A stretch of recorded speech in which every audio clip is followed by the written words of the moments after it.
Rakkaat ystäväni, se on Suomen kuuluisin podcast ja Fusse Spessu numero 2, johdot pois korvista. Fusse Spessussa tänään aiheena tuleva Champions League-finaalikausi ja muutenkin ehkä voitaisiin Eurofutiksesta puhua. Mun mukana täällä puhumassa jalkapallosta kuningaslajista on liigaviisas tuolla vasemmassa alakulmassa. Tervetuloa. Kiitos. Liigaviisas muuten Varssi-podcastista tuttu. Ja sitten oikeassa alakulmassa Napit edellä podcastista tuttu Rasmus Junila. Tervetuloa. Morjes. Mun on pakko ennen kuin hypätään tonne kauniin lajin nimeltä jalkapallo pari paljasta, että edellinen tunti on mennyt puhtaasti teknisessä säädössä. Mulla oli vähän paremmat ajatukset, mitä tämä visuaalisesti näyttää, mutta toivotaan, että monet teistä kuuntelee tätä ja ei näe tätä farssia täällä ruudussa. Ei vaan. Mutta eikö me muuten ehditty käsikirjoittamaan tätä jaksoa pätkän vertaan. Me sovittiin, että me puhutaan jalkapallosta, tsemppärifinaalista ja siinä se oikeastaan on. Mutta ensimmäisen, ennen kuin mennään tuonne finaaliin asti, niin palataan näin tuonne alkukauteen, koska tämähän oli ensimmäinen kausi, kun pelattiin tsemppäriä tällä uudella systeemillä. Liigaviisas, sä saat aloittaa. Mitä mieltä Champions League uudesta systeemistä? Tai itse asiassa koko tämän Eurofutiksen uudesta systeemistä? Mistä sitä nyt lähtisi kairaamaan? En ole fani. Nyt on eka vuosi testattu. En ole suurin fani. Mä olin jo tottunut tähän, koska olen suuri Football Manager-pelin ystävä, niin siellä tuohon on saanut jo useamman vuoden totutella tähän järjestelmään, mutta varsinkin liigavaihe, niin mulla jäi siitä hirvittävästi kysymysmerkkejä. Mä en oikein tiennyt aina, mistä pelataan, vaikka toki kun sä otat selvää ja katot live-tuloksista, että mitkä pelaa ja missä ne on sarjataulukossa, niin suurin piirtein tiedät, mutta siihen vaatii hirveän duunin, kun taas sitten vanha malli, sä muistit oikeastaan ulkoa, että miten se sarjataulukko menee se 4 joukkueen liiga siinä, niin mulla oikeastaan syksyllä jäi aika paljon, toki mun joukkue ei nyt ollut mukana näissä karkeloissa, mutta toki ne pelasi Eurooppa-liigassa samanlaista, niin siellä oli vähän sama ongelma, että mä en oikein niin kuin tiennyt, että missä mennään, ja sitten jos joku joukkue oli vaikka 3 pelin jälkeen korkealla tai joku alhaalla, niin ei oikein ilman taustatutkimusta, niin sä et tiennyt, että onko ne sen takia, että ne on voittanut hyviä, vai onko niillä ollut hyvä arpaa ne ekas 3 matsissa vai mitä, niin siinä oli mulla ainakin tekemistä ensimmäisenä syksynä. Okei. No Rasmus, mitä sä jää on mieltä? No siis paha sanoa. Ei mulla ole niin kuin supervahvaa mielipidettä siitä, että onko se nyt niin kuin aivan perseestä tai oliko se nyt 1,000,000 kertaa parempi se vanha systeemi, ja että vanhaskin systeemissä oli kuitenkin se, että sä saatoit olla lohko 1 ja sitten jossain kohtaa tuli, tai sitten siinä ekalla pudotuspelirundilla tulee vastaan jonkun lohkon 2 ja se saattoi ihan hyvin olla joku niinku superkova jengi, että ihan samanlaisia sattumia siinä sitten ehkä sattui niin kuin tämänkin homman kanssa, että itse katson noita europelejä ja niin kuin huippufutista Liverpool-laseilla, niin Liverpool voitti sen 7 matsia putkeen, sit oli jo panokseton matsi se viimeinen, ja tosiaan palkinnoksi tuli, että ekalla pudotuspelirundilla PSG, että ei siinä niin kuin olisi voinut hirveästi paskempi palkinto tulla siitä, että olet ollut niin kuin sen liigavaiheen paras joukkue, että ainakaan siitä ei niin kuin ollut.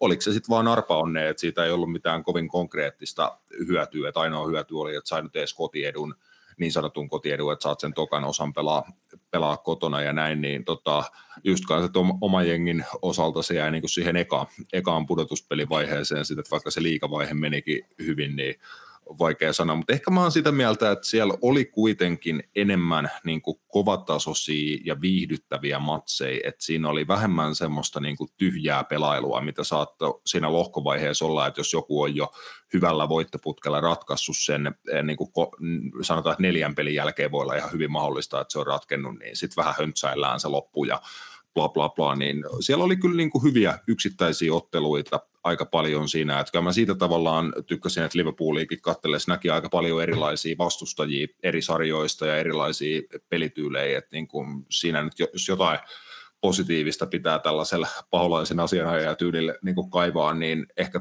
tos niin kuin ne, että futis oli ehkä mielenkiintoisempaa siinä syksyllä, mitä se on ehkä ollut joinain aikaisempina syksyinä. Okei. Tähän väliin mun on pakko todeta, että mä en edes tajunnut, että mä pyysin samaa jaksoa hittoa Liverpool ja Manu-fanille. Toivottavasti te pärjäätte tässä näin, eikä tule mitään tappeluita. Mutta hei, mulla ei ole mitään hätää tässä. Mitä vähemmän puhutaan Manusta, sen parempi. Joo. Me joudutaan palaamaan. Voidaan mennä sillä linjalla. Me joudutaan palaamaan Manuun, koska ne oli Eurooppa-liigan finaalissa, mutta mä haluaisin vaan itse sanoa tuosta niinku uudesta systeemistä, että mä silleen kyllä tykkäsin siitä. Mä oon kans vähän sellainen, että tiedätkö, kaikki muutokset, mitä jalkapallomaailmassa tapahtuu, ei kaikki, mutta niinku, ne on pahasta. Mutta sitten just toi, että kun vanhassa lohkossa sä pelasit kaikkia vastaan 2 kertaa, niin välillä tuli tosi dramaattisia niin kuin viimeisen kierroksen pelejä, mutta me saatiin tosi dramaattisia viimeisen kierroksen pelejä nyt tällä uudella liigasysteemilläkin.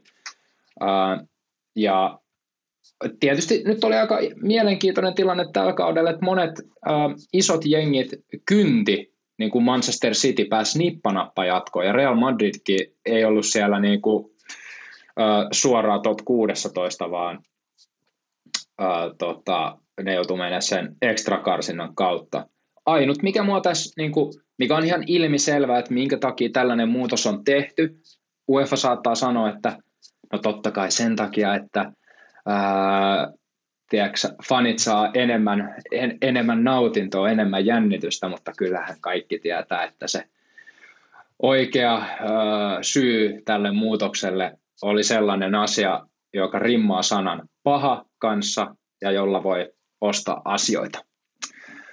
Okei, no tosiaan, mitäs sitten, jos skipataan tuo liigavaihe, koska siellä oli tosiaan niin paljon pelejä, mulla ei tule rehellisesti mieleen yhtään yksittäistä peliä viime syksyltä. Ja eikö ollut itse asiassa silleen, että sen niin kuin liigavaiheen ihan vikat pelit, niin oliko ne siinä tammikuun alussa vai oliko silleen, että ne oli siinä joulukuun lopussa niin kuin loppui se liigavaihe ja sitten tammi-helmikuussa alkoi ne jatkokarsinnat? Mun mielestä pelattiin vielä liigavaiheen matseja vähän tammikuun puolella. Se siirtymä sitten siihen playoff-rundille ja siitä 16 parhaan joukkoon, niin sehän oli tosi pieni. Jämpäristä niin kun oli niin kun hyvin minimaalinen minkäännäköinen tauko. Tuossa nyt vaikka just PSGn otteluohjelmaa, jos tsiikaa, niin heillä on ollut vielä 22. tammikuuta Man City vastaan kotiottelu ja sitten siitä viikon päästä Stuttgarttiin vastaan kotimatsi. Sitten onko toi nyt sitten jo AS Monaco vastaan he pelasivat, niin onko toi nyt sitten jo siitä playoff-rundin, Brestiin vastaan pelasi, niin oliko toi Brestiin vastaan sitten jo niinku playoff-rundin matsi? Joo, kyllä. Okay. Ja se on ollut 11. helmikuuta, niin se just, että siinä on ollut niin kuin ehkä pari viikkoa taukoa sen liigavaiheen ja ton playoff-rundin välillä. Niin just, eli kun ennen oli silleen, että Championin se lohkovaihe loppui siinä, taas on silleen marraskuun viikolla viikolta. Joulukuun alus, about. Niin, siinä marras-joulukuun vaihteessa on ollut viimeiset lohkopelit, ja sitten jatkopelit on alkanut helmikuussa tai jotain tällaista näin. Jep, ja sitten siinä on aina se oli aina, en muista oliko se nytkin niin kuin silleen samalla lailla, että mä en ole ikinä ymmärtänyt, että miten se on niin kuin se 16 parhaan joukossa se ekan osa ja tokan osan välillä on niin kuin hitto joku kuukausi aikaa. Se meni ennen. Niin, se meni ennen silleen, että oli se, kun ne oli jaoteltu silleen, että tiistaina pelattiin, keskiviikkona pelattiin, Sitten seuraavana, onko mä ihan väärässä? Tiistai ja keskiviikko pelataan, sitten seuraavalla viikolla tiistai ja keskiviikko pelataan, sitten on niin kuin väliviikko, sitten tiistai ja keskiviikko pelataan, ja sen jälkeen on ne niin kuin parit. Et siinä oli niin kuin, yksi ottelupari yhdellä viikolla, sitten samalta kierroksella toisella otteluparit samalta kierroksella, sen jälkeen niin kuin seuraavalla viikolla. Sitten viikko väliin, ja sitten ne otteluparien toiset osaottelut niin kuin tavallaan siltä ekalta viikolta, niin siinä on mennyt 3 viikkoa välissä. Meitä selitit on kyllä niin huikea paskasti. Mun maanantai-aivot ei ottanut nyt mitään koppia tästä. Oi, ei munkaan. Mutta annetaan sen olla. Mennään eteenpäin siis. Tässä on joku soittaa. Ei soittanutkaan. Tässä on nyt tosiaan enää 2 joukkuetta jäljellä Tsemppärissä. Mä haluaisin Liigaviisas ja Rasmus, että te nostaisitte jotain mielenkiintoisia, teidän silmään mielenkiintoisia joukkoita, jotka ei nyt ole tässä finaalissa tältä Tsemppärikaudelta. Aloita sä vaikka Liigaviisas. Mielenkiintoisia. No sanoin tuossa jo aikaisemmin jossain kohtaa, että suunnattomasti ihmettelen, miten Barcelona ei Interiä voittanut. Joo. Mä en ymmärrä, miten se puolustus oli niin järkyttävää. Ja jos nyt Barcelonaa katsoo, kuinka ne on minutkin yllättänyt tällä kaudella, kuinka hyviä ne on. Odotin, että ne korkealla on kaikissa kilpailussa, mutta että ne on noin hyviä, niin kyllä Barcelona on semmoinen samaan aikaan erittäin positiivinen yllätys, mutta samaan aikaan pieni pettymys jopa, että ne ei finaaliin asti mennyt. Joo. Se on, toki ihanaa, että Inter sinne meni mieluummin, mutta se on ehkä muu semmoinen nosto, mitä ihmettelen edelleen, että miten siinä pelissä niin kävi. No mitäs Rasmus on mieltä? No jos nyt ihan nopea otan tohon kiinni, niin mun mielestä siinä ei ole mitään niin kuin suuremmin ihmeellistä, että Barcelona Interille just taipui, koska Inter on nimenomaan pelityyliltään niin kuin tosi erityinen joukkue, ja just vaikka oman podin puolella, kun ennakoitiin, niin just meilläkin Barcelona-kannattaja siinä mun kanssa yleensä Aisa-parina, niin hänkin nosti, että kyllä Inter ylivoimaisesti pahin vastustaja oli Barcelonalla jo ennakkoon noista välierävaihtoehdoista, että se ei ole mikään niin kuin suuri yllätys, että siis noi finaalijoukkueet on kyllä tavallaan molemmat tuli omalla tavallaan puskista. Inter nyt ehkä ei niin, he päästi hitto 1 maalin tuossa liigavaiheessa. Toki hävisi 1 ottelu, 1 tasuri, loput pystyi voittamaan. PSG:llä kanssa oli niin kuin vaikeaa päästä ees tuohon niin kuin playoff-hommaan mukaan, että siellä he kai pelasi ihan hyvin alkukaudesta, mutta se niin kuin heidän kehitys on ollut aika huikeaa tuossa kevään aikana, että mielestäni on kyllä, päästään puhumaan paremmin finaalijoukkueesta, niin ihan mielenkiintoisia ilmiöitä kyllä, niin kuin, ja aika yllättäviäkin juttuja voisi sanoa, että noi finalistit, mutta jos nyt jotain muuta pitää nostaa, niin ehkä pienempiä seuroja tykkäisin nostaa, että ranskalainen Brest ensin esiintyjä mestarien liigassa niin kuin ihan huikeata tekemistä, että voitti puolet matseista, sitä he varmasti olisi niin kuin ottanut kukaan. Hollantilainen PSV pelasi tosi vahvan lohkovaiheen, vähän jännä, että heille kyykkäs kausi sen jälkeen sitten aika pahasti. Toki he sai voitettua vielä Hollannin mestaruuden, mutta se johtui siitä, että Ajax kyykkäs vielä sitten niinku pahemmin siellä lopussa. Et super jännä kausi mun mielestä PSVn kannalta, että tosi niinku kaksijakoinen, mutta silti voi sanoa, että tosi menestynyt. Et oli 14 tuossa mestarien liigavaiheessa ihan siis parin pisteen päässä, että olisi päässyt suoraan 16 parhaan joukkoon. Ehkä sieltä 16 parhaan joukosta nostetaan vielä ranskalainen Lille, ja ei kovin moni ei varmaan muista, että Leverkusen oli 6. voitti 5 peliä liigavaiheessa, että heidän kausi nyt niin kuin siihen edelliseen verrattuna aika tämmöinen underwhelming englanniksi, niin tuossa nyt ehkä jotain nostoi, että se oli ihan siistiä nähdä just, että Lille, Aston Villa, YMS niin kuin pärjäsi oikein mukavasti tuolla liigavaiheessa, niin se oli ehkä just se positiivinen osa, että tuolla nousi niin kuin vähän epätyypillisempiäkin seuroja esiin tämän kauden aikana. Joo, no äijä vei kyllä, mä mietin just kans Brestin ja nimenomaan PSV. Se PSV oli se, kun ne hoiteli Juventuksen siinä, mä en muista mikä kierros se oli, mutta ne kuitenkin meni Juventuksen kustannuksella eteenpäin, niin se oli tosi sellainen, mikä on niin kuin mature suomeksi. Kypsä esitys PSV. Sitten tuli Arsenal sen jälkeen, joka möyhen sinne 7-0. Ja oliko se Brest vai Lille? Jompikumpi niistä ranskalaisista jengeistä. Ihan siis sairas meininki siellä stadionilla. Mä muistan liigavaiheesta, kun en mä kattonut kummankaan yhtään peliä, mutta siellä puolella, kun näytetään niitä maaleja ja tällaisia, niin se oli vaan se oli niinku fantastista. Mä todella nautin siitä ja sikäli nautin, että just tällaiset, niinku, just ajattelee näitä, jos ajattelee tätä muutosta ja näitä pienempiä seuroja, niin sittenhän se on tavallaan meille päivän faneille.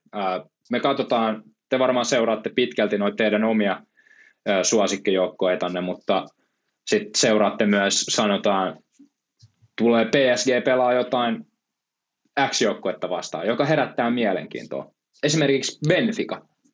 Eikö se ollut Benficassa joku, onko se kreikkalainen hyökkääjä? Ihan sairas.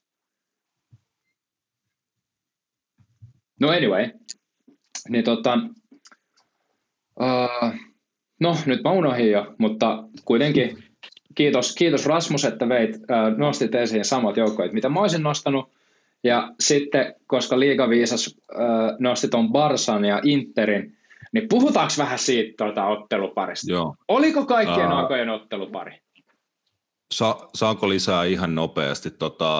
Semmoinen nosto, että siis tämä olisi niinku törkeätä unohtaa, mutta että meillä oli suomalaisedustusta kuitenkin tämän kilpailun niin kuin 16 parhaan joukossa, ja olihan sekin nyt siis, kun puhuttiin PSVstä, Feyenoordille ei mennyt ihan yhtä hyvin toi liigavaihe, mutta he tuossa playoff-rundilla kaksosaisessa tiputti AC Milanin, jolle he oli just myynyt tammikuussa heidän parhaan maalintekijän nimenomaan AC Milanille, niin se oli huikea suoritus niin kuin voittaa kahdesosassa, ja sitten arpa on nielu ehkä ihan paras mahdollinen, mä nyt tiedä, se olisi voinut olla vaikea arpa joka tapauksessa, mutta joutu kautta pääsi takaisin San Sirolle, ja tosiaan sitten toinen milanolainen Inter vastaan, että siinä ei sitten enää ollut Feyenoordilla palaa, mutta niin kuin, suomalainen maalivahtivalmentaja Niemisen Jyri siellä mukana, että ei se nyt ole ihan joka päivästä, että Mestarien liigan 16 parhaan joukossa on niin kuin kentällä tai penkillä on suomalaisedustusta, niin se nyt piti nostaa vielä.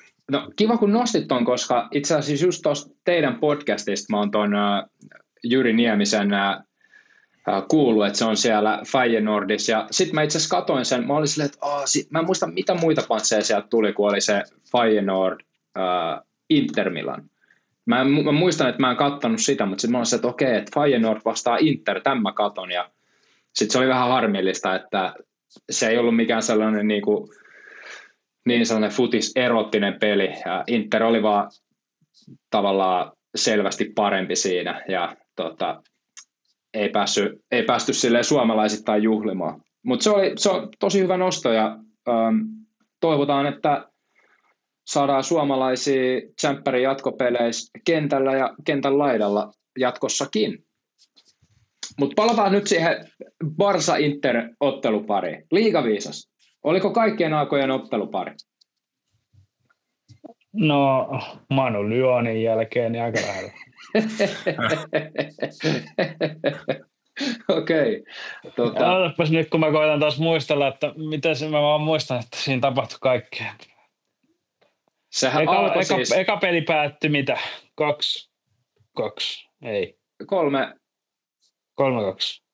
Oliko silleen, että Inter haki, vai se oli 3-3 tasuri? Siis eikö se ollut 3-3 tasuri Barcelonassa ja 3-3 tasuri varsinaisella tuolla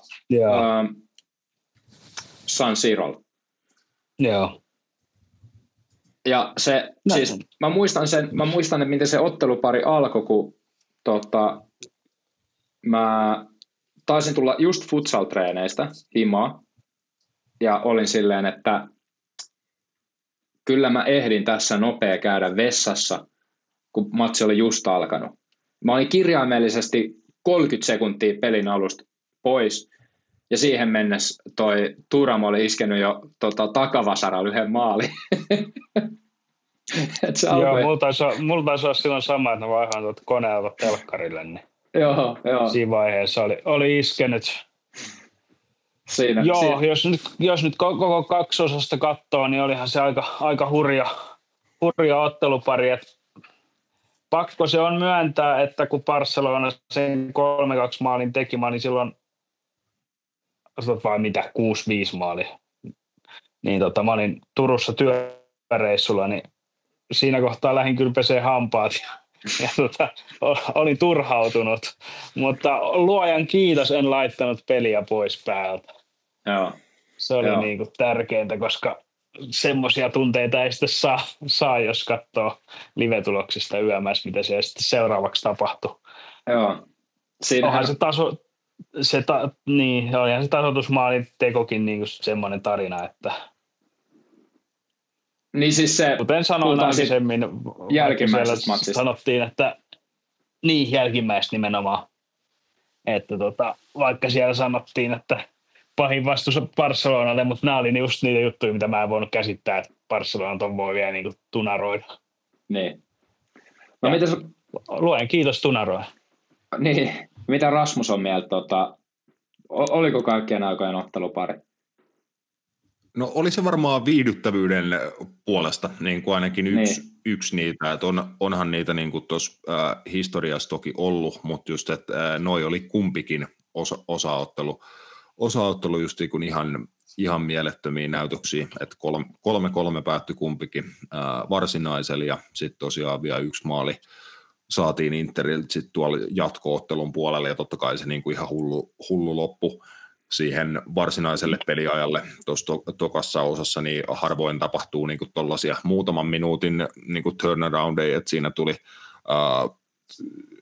mitä tuossa sanoi, että pari maalia kumpaankin päähän niin 5 minuutin sisään, niin ei semmoista ihan joka päivä tapahdu, mutta hienoa futista, hienosti mun mielestä niin kuin jalkapallon ystäville tosi erilaiset pelityylit ja niin kuin erilaiset jalkapalloa, mitä kumpikin joukkue tuotti.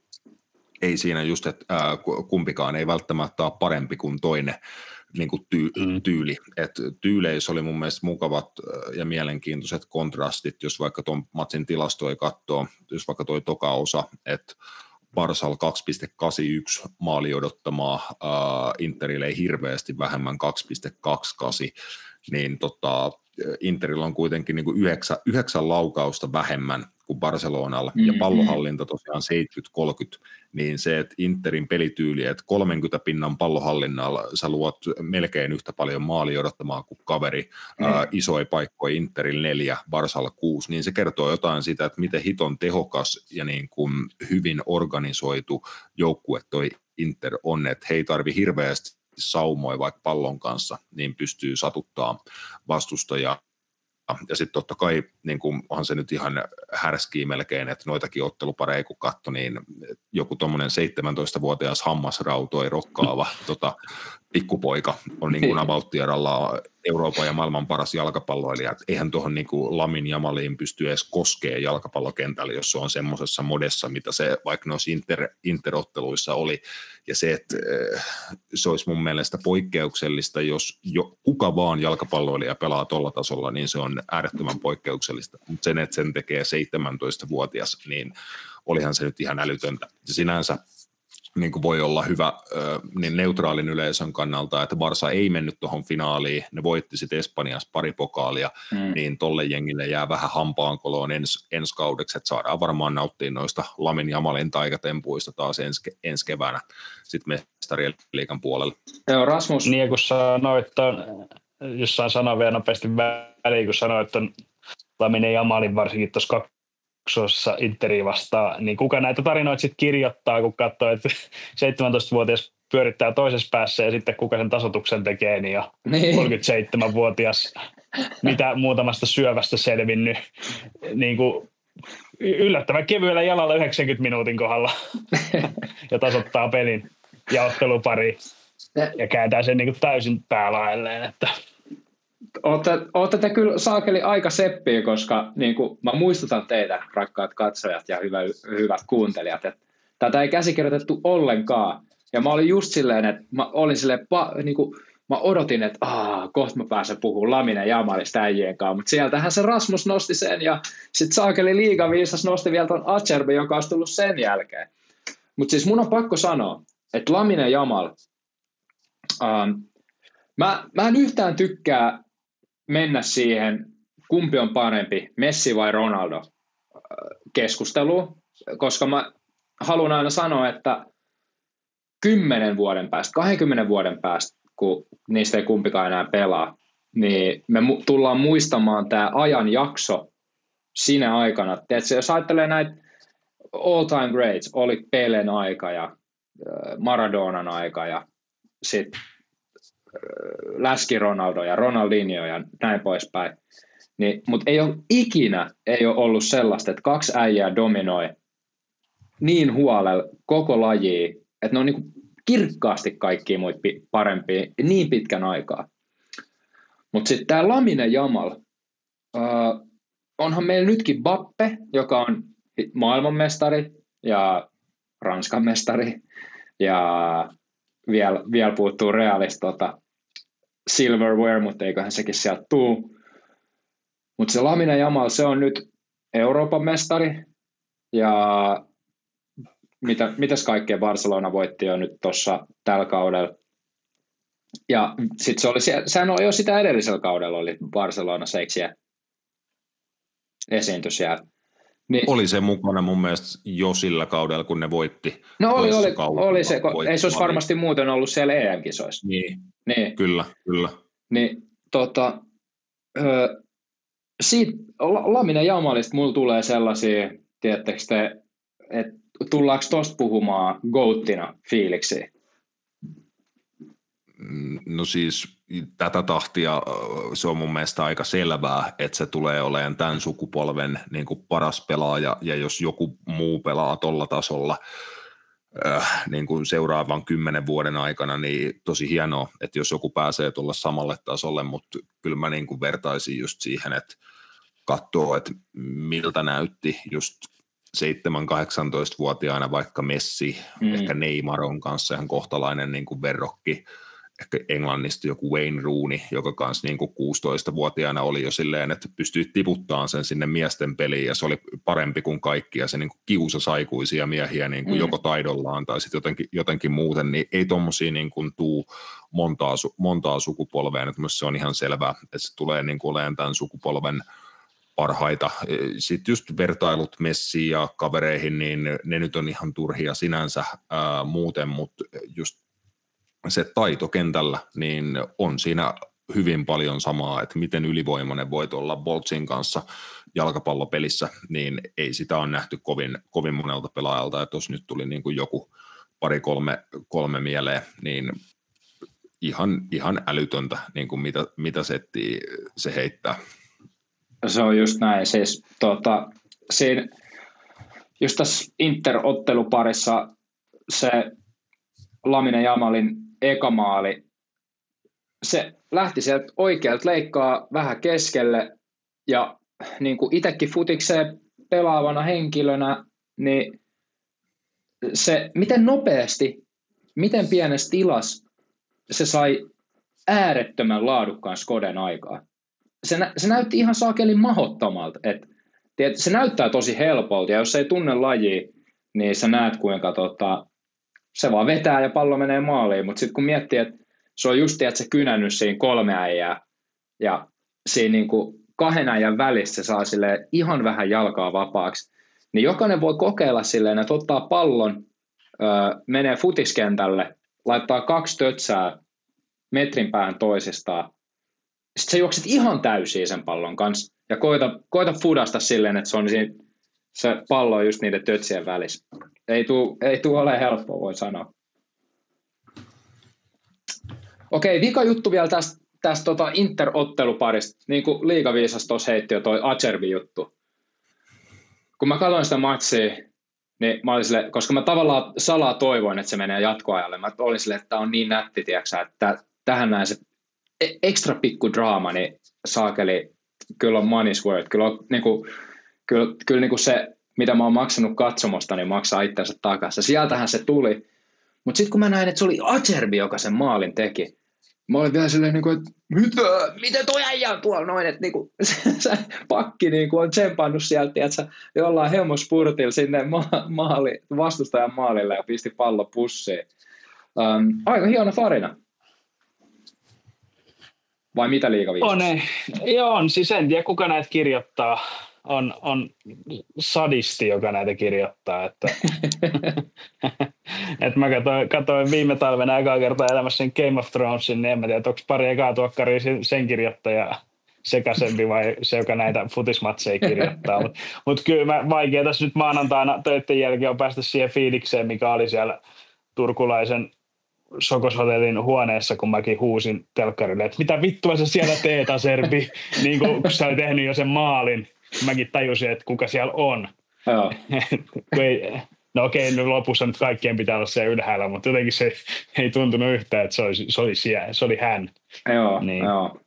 Se oli kyllä tosi huikeet, ja en mäkään tiennyt Acerbin tuosta taustasta ennen kuin sit seurasi sitä peliä ja selosta ja kertoi, että mitä kaikkia vaikeuksia on ollut, niin se tuntui tosi hienolta. Sitten se voittomaali siinä matsissa, niin se oli kyllä hauska, kun mikä sen nimi oli?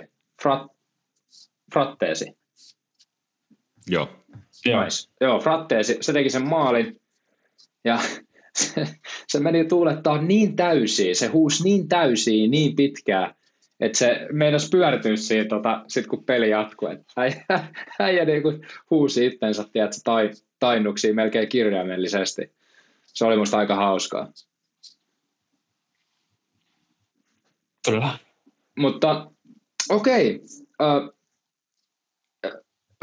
Voitaisiko mennä hetkeksi tuonne Eurooppa-liigan puolelle, koska nyt kun tätä nauhoitetaan, niin allekirjoittanut on just tullut Bilbaosta.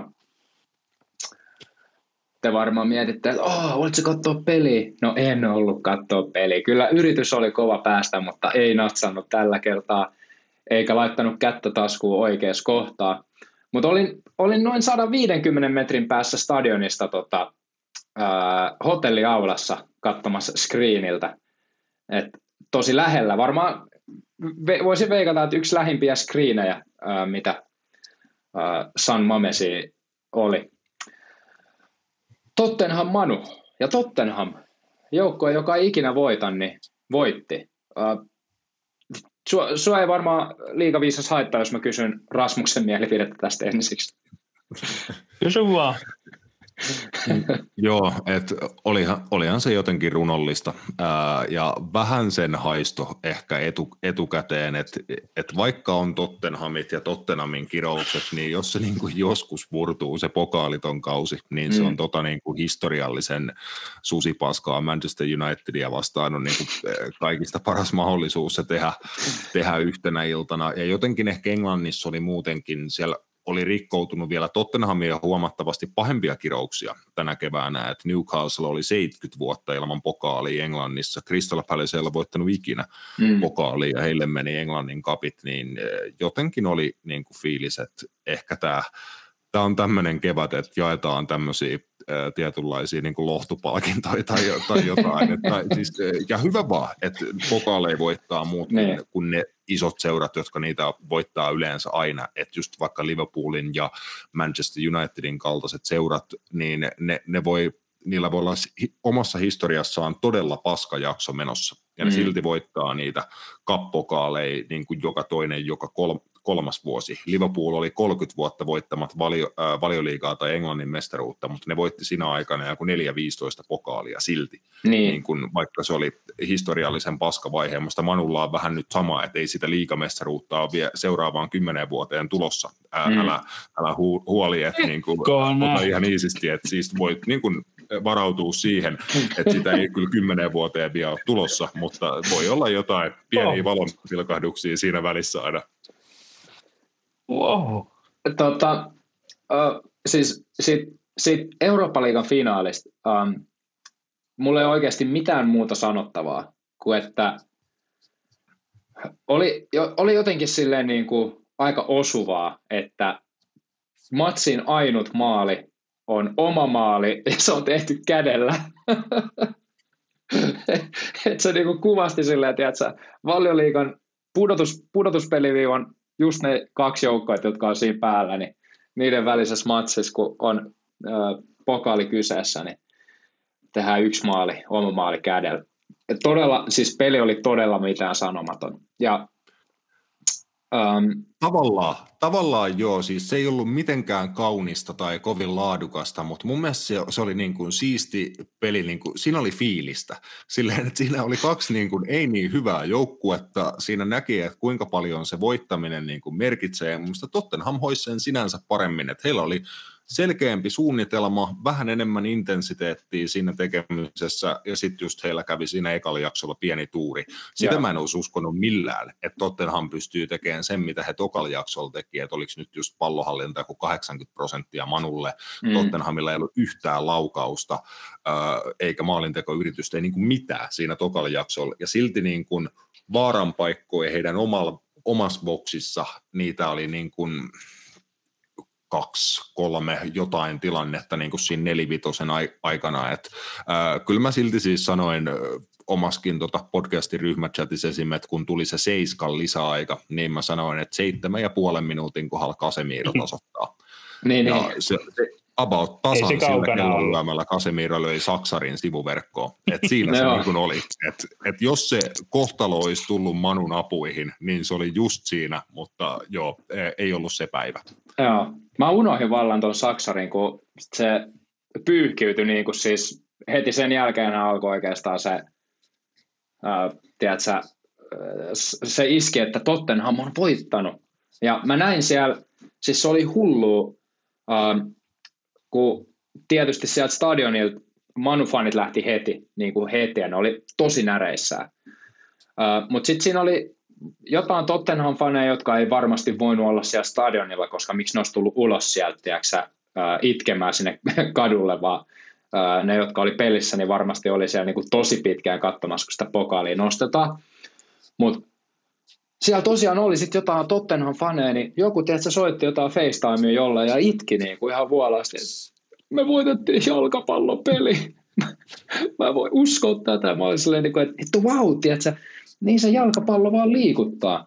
Mutta pakko sanoa siis tuohon, mitä Rasmus sanoi, niin olisiko osuva kuvaus tuolle Eurooppa-liigan finaalille, että se on ollut niin kuin jalkapallon nälkäpeli. Se voi olla aika hyvä. Niin. Mutta yksi juttu vielä, sitten mennään tuohon Tsemppärin finaaliin. Liigaviisas. Manu hoiteli Bilbaan niin kuin aika rutiininomaisesti. Aina helppo Bilbao. Numeroiden valossa siis rutiino. Mä en ole nähnyt sitä peliä. Ehkä mua silleen itse paikan päällä olleena niin harmittaa ihan vähän, että Bilbao ei päässyt siihen finaaliin, koska siellä kaupungissa Bilbaon kannattaminen näkyi niin kuin todella runsaasti. Siis en ole varmaan käynyt missään maailmassa tai missään sellaisessa paikassa, missä niin kuin kannatettaisiin niin isosti jotain yhtä seuraa kuin siellä. Kerro vähän sun ajatuksista tuosta niin kuin Manun ristiretkestä tuohon finaaliin asti. Manuhan kaatoi kaksi espanjalaista siinä, mikä on Manulle hyvin siis erikoista.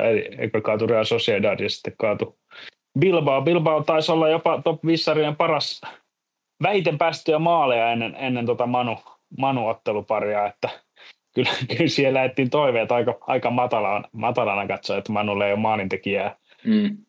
Niin, no, siellä oli Bilbaolla oli loukkaantumista ja tuliko siinä punastakin. Mä koitan muistaa, että mitä siinä tapahtui siinä otteluparissa, mutta ei oikein muistu mieleen. Niin, taisi olla se ekas ottelussa tuo punainen ja sitten se ratkesi siihen. Joo. Ja Harry Maguire, se on tehnyt jotain hullua, koska siitä oli niin paljon, tiedätkö, kaikkea some täynnä sen matsin jälkeen. Harry tekee aina kaikkea hullua. Se oli vasempan laitana pelannut tai jotain.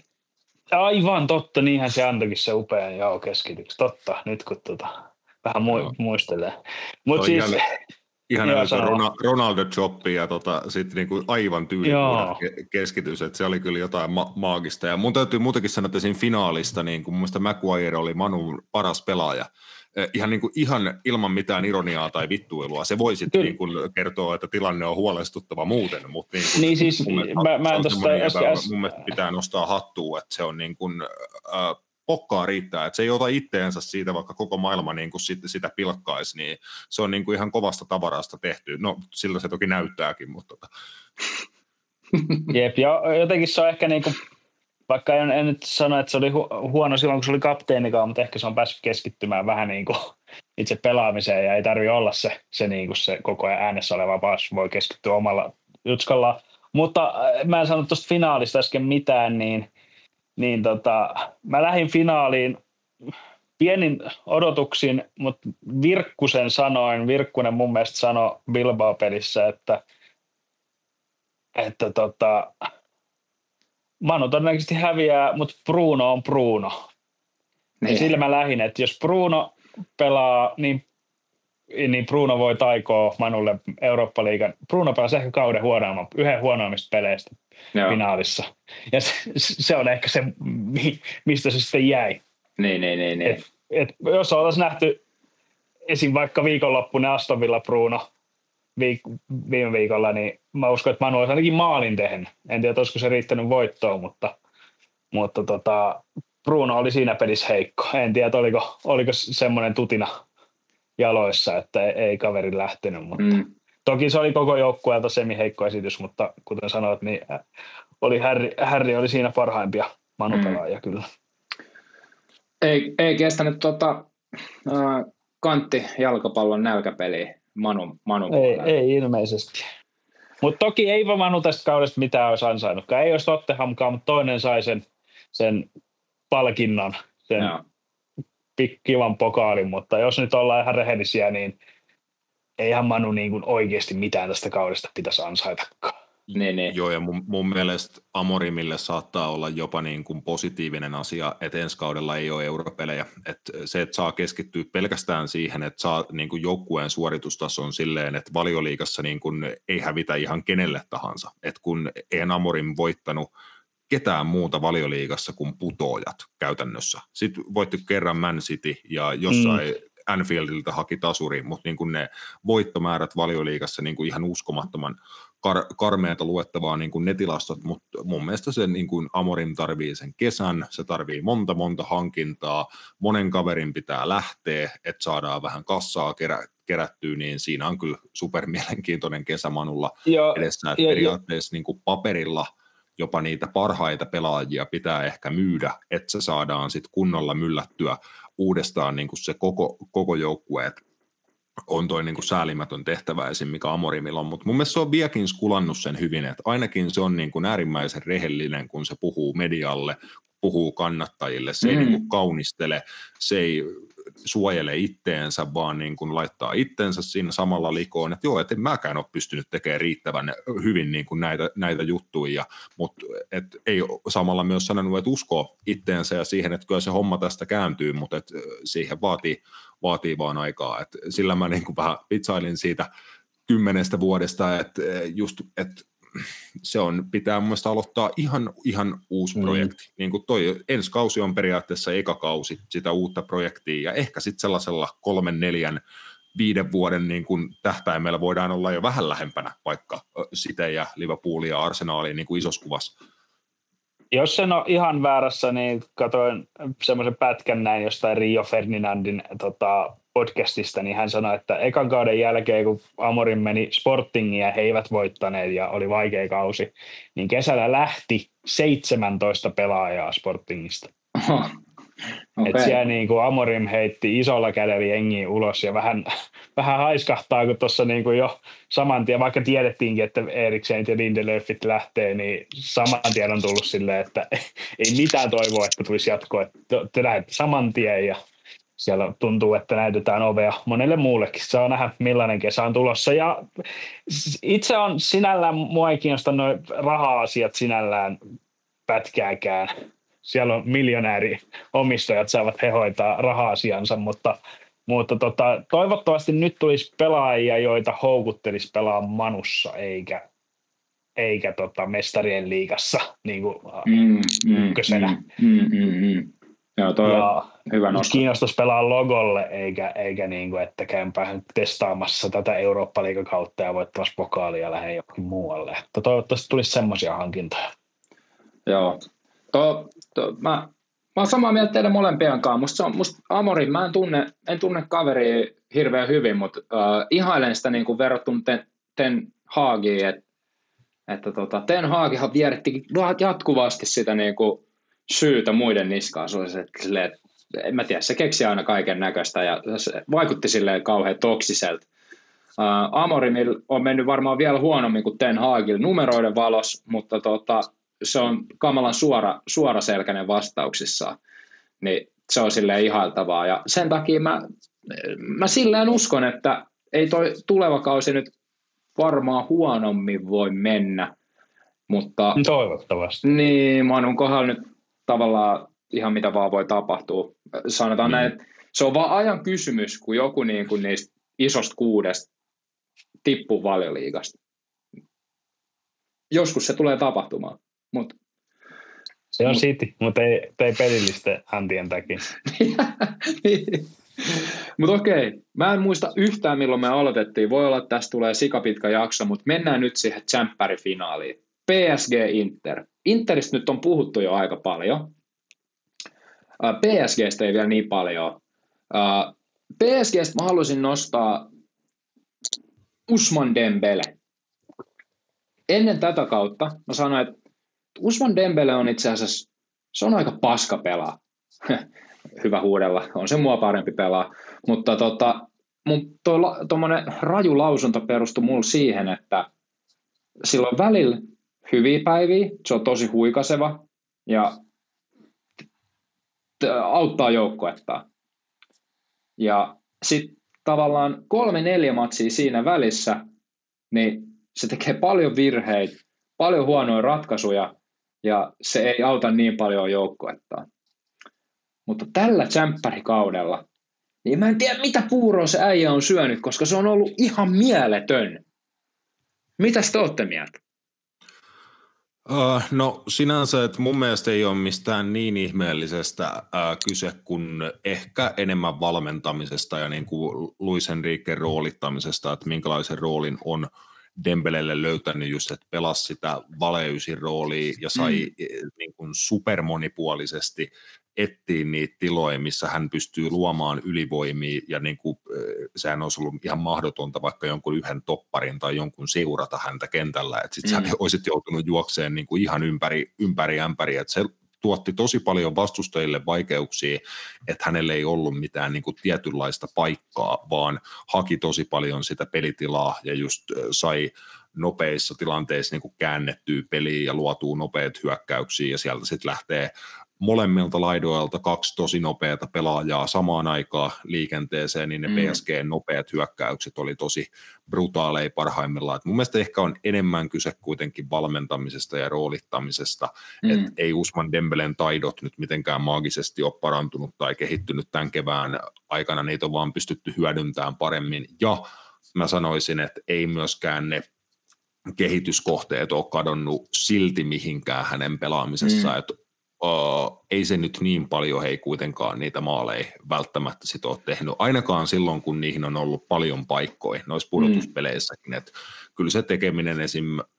Liverpoolia vastaan hän teki Anfieldin maalin, hänen ei siinä tarvinnut tehdä mitään, kun Liverpool puolustus ja maalivahti lahjoitti hänelle pallon, että tökkää tyhjiä, siinä ei ollut mitään haastetta, mutta mun mielestä muuten niin kun liian usein isoissa peleissä jää tuhnuksi se tekeminen, että kun pitäisi laittaa pallo maaliin tai antaa se ratkaiseva syöttö, niin silloin kun pitäisi syöttää, se vetää, silloin kun pitäisi vetää, se syöttää, ja sitten kun pitäisi laittaa pallo maaliin, niin se laittaa sen kasiriville katsomossa, niin muista niitä tapahtuu kuitenkin vielä aika paljon, että siis super lahjakas, taitava pelaaja, mutta ehkä isoin hatunnosto hänen valmentajalle on, että on saanut unlockattua sitä potentiaalia aika paljon.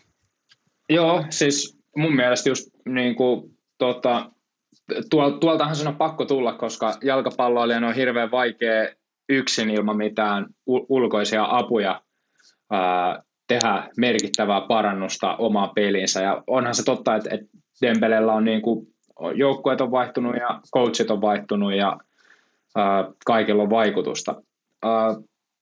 Sitten se syy mun mielestä, minkä takia PSG on ollut tällä kaudella niin hyvä, onhan PSG on ollut aina tosi hyvä ja se on tosi silleen niin kuin ilosta futista, tosi sellaista vaarallista vastahyökkäystä ja hirveän nopeata, mutta aina se niin kuin viimeinen juttu on puuttunut, paitsi nyt, ja mun mielestä se johtuu siitä, että nyt siellä ei ole ketään sellaista, tiedättekö, jättitähteä. Nyt siellä on niin kuin pelkkiä nöyriä tekijöitä joukkoessa.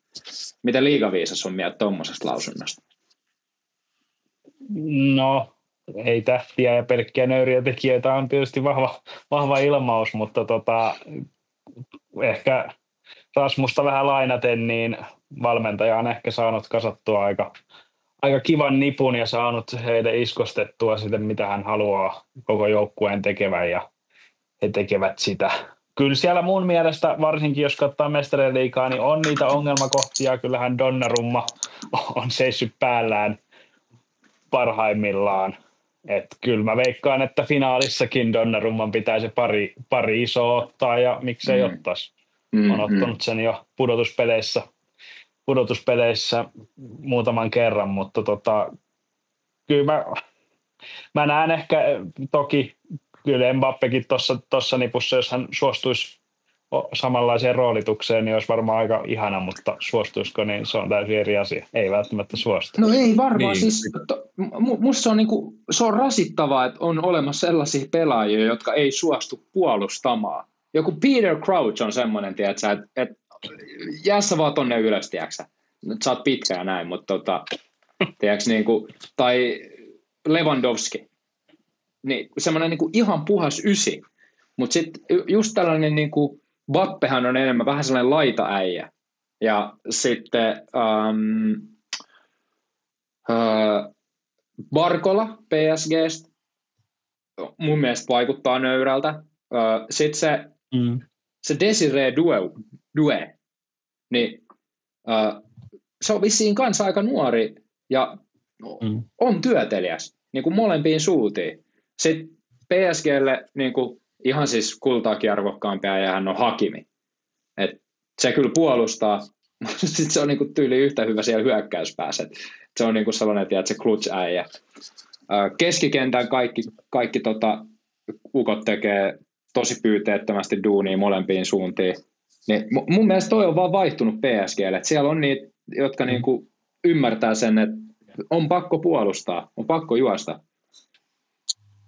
Joo, siis totahan Lucho Enrique taisi sanoa jo viime kesänä, että he tulee olemaan parempi joukkue ilman Kylian Mbappé ja he tulee voittaa jotain ilman Kylian Mbappé. Että siis aika suoraan sanoja, siitähän tuli se nyt viime kaudelta, kun oli joku dokkari PSGstä, että siinä oli tämä Michael Jordan kohtaus, kun Lucho piti videopalaveria Mbappelle ja niin kuin puhui siinä Michael Jordanista, joka Mbappen yksi idoleita ja jotain tällaista, niin sanoi, että kato ihan ketä tahansa tuommoista pelaajaa, niin ne on ollut niin kuin eläimiä puolustaa ja ne on niin kuin näyttänyt sitä esimerkkiä koko sille muulle jengille, että lajista niin kuin viiset, että sä voi olla, niin kuin, se on tosi harvinaista, että sä voit niin kuin vaan hyökätä kentällä, että sun ei tarvitsisi tehdä niin kuin mitään. Sun pitää näyttää sitä esimerkkiä myös puolustaessa. Sitten se kaikki hyökkääminen ja pelien ratkaiseminen tulee myös huomattavasti helpommin, ja joukkuekaverit tekee sun eteen duunia, kun säkin oot valmis tekemään sitä duunia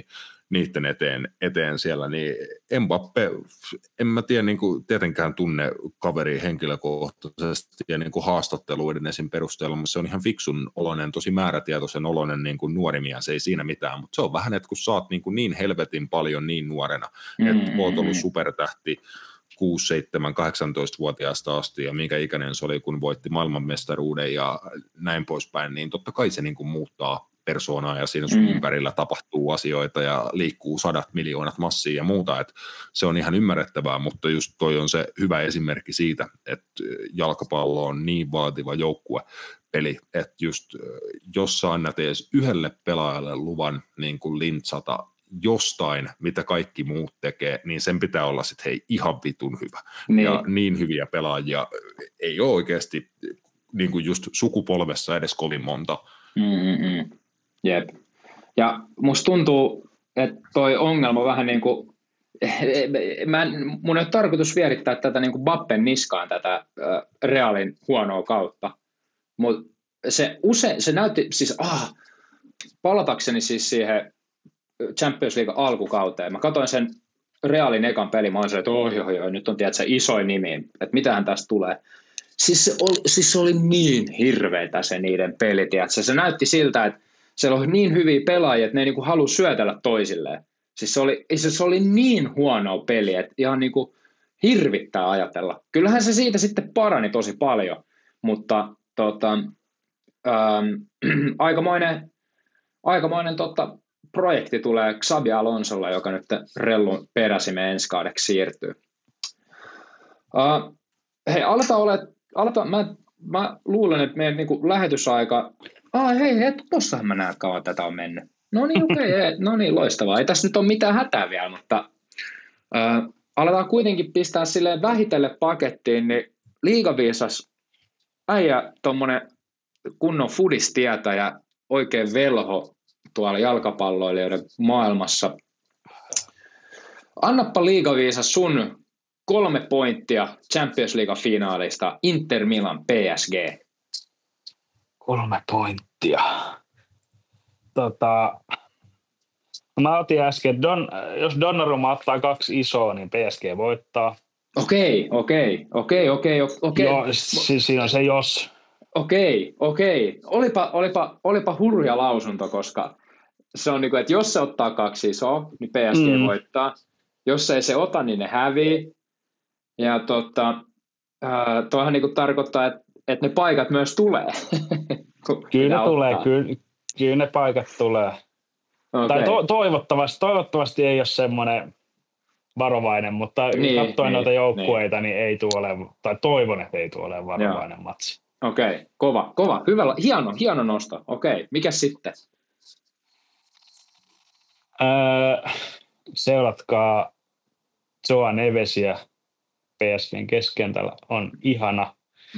En ole kattonut, mä oon yhden Leguevanin pelin kattonut tällä kaudella PSG:ltä, muuten Mestareiden liigassa, niin Mestareiden liigassa aivan saatana ihana pelaaja. Joao Neves, okei.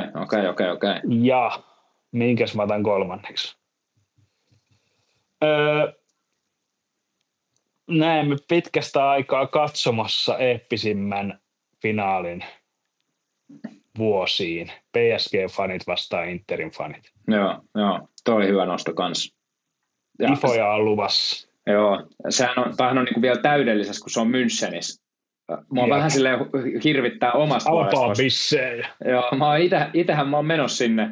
Ja ennen kuin kysytte, ei ole lippu, vielä ainakaan, koitetaan hoitaa, tuskin järjestyy. Mutta jos siellä tulee samanlainen farssi kuin silloin 1 vuosi finaalissa, niin meet vaan sinne portille ja tungelit.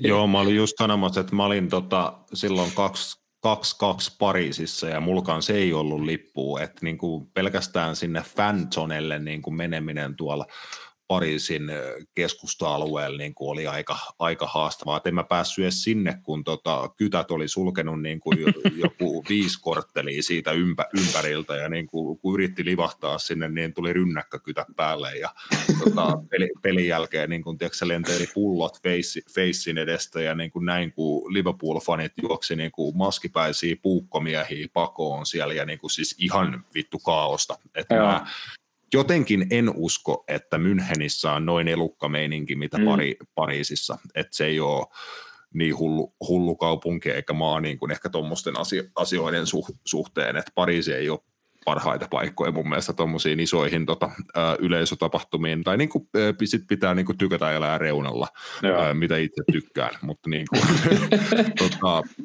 varmasti ihan super niin kuin hieno olla siellä edes missään kulmilla. PSG-fanit mä oon joskus nähnyt Anfieldillä vierasfaneina, niin ihan sama mitä on tässä tänä keväänä nähty Mestarien liigassa, niin ne aloittaa tunteja ennen peliä ja laulaa, bailaa non-stoppina vielä niin kuin tunti pari pelin jälkeen, siis todella intohimoiset, lojaalit ja niin kuin näyttävät kannattajat, niin toi on mun mielestä jo hyvä pointti, että kantsii seuraa kyllä niin kuin kannattajiikin niin tuolta telkkarilähetyksestä kuin sit mitä somesta ja muualta sit pääsee näkemään.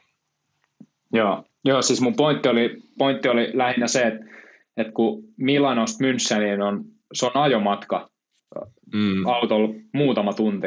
Pariisista Müncheniin se on vähän pidempi matka, mutta se on taitettavissa lukuisilla eri julkisen liikenteen kulkuneuvoilla, niin mä uskon, että siellä tulee olemaan niin kuin tosi nätisti molempia faneja mestoilla ja kannattamassa omia. Rasmus, analyyttinen futisvelho. 3 pointtia ja kumpi voittaa? No mä vastaan tuohon ekaan maalivahtipointtiin, että jos Donnarumman pitää ottaa se pari hyvää, niin Sommerin pitää ottaa joku 8.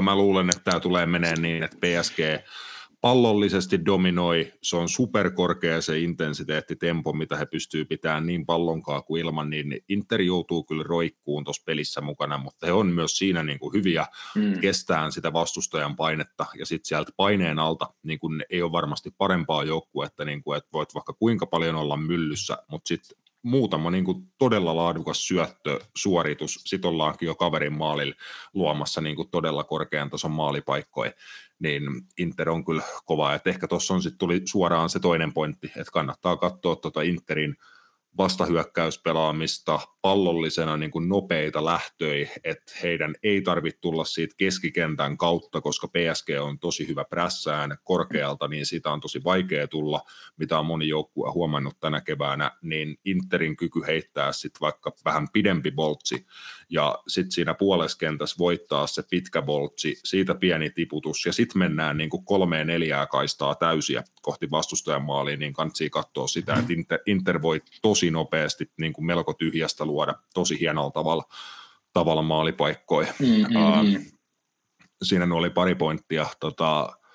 Multa alkaa varmaan loppuun niin kuin järkevät pointit tähän kohtaan jo kesken. Mä voin mennä vaikka veikkaukseen tässä kohtaa. Et kyllä mun mielestä on ollut niin hieno Mestarien liiga kevät, pari hienoa joukkuetta, että tavallaan haluaisi nähdä, että tämä menee ihan päätyyn asti, että jatko-ottelu mennään niin kuin, toivottavasti tulee maaleihin, että mentäisiin jonkun 2-2, 3-3 tasurin jälkeen. Yleensä se on enemmän lähempänä sitä 0-0 näissä finaaleissa, mutta olisi se nyt myös aika moista, jos nämä jengit niin kuin tarjoilisi 0-0, niin en mä siihenkään usko. Niin sanotaan, että maalei, tasuri ja jatko-ottelus sitten ratkee johonkin hyvin pieneen. Okei. Mä annan nopea mun omat pointit. Mä odotan, että tämä peli tulee olemaan kärsivällisyyttä vaativaa. Mä en usko mitenkään, että tässä molemmat niinku tykittää aivan täysiä päästä päätyy, mutta sitä tulee seurata herkeämättä, koska ne tärkeimmät hetket tulee tapahtuu todella yllättäen ja ne tapahtuu todella nopeasti.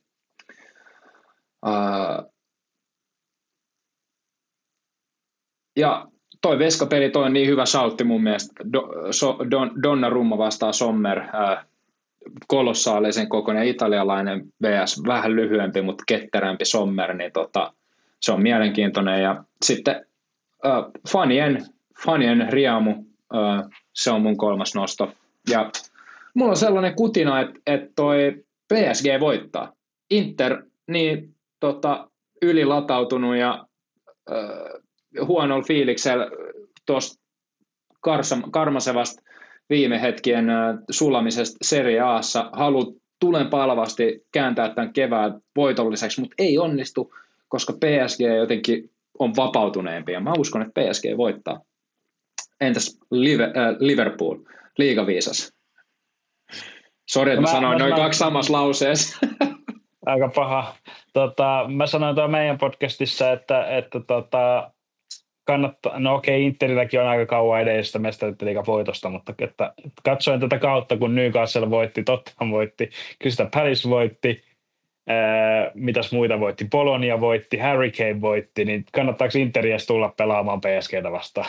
Kyllä PSG ton voittaa tämän kauden pokaaleilla. Niin. Kyllä mä pistän PSG. Mä toivon Interiä, veikkaa PSG. Hyvin sanottu.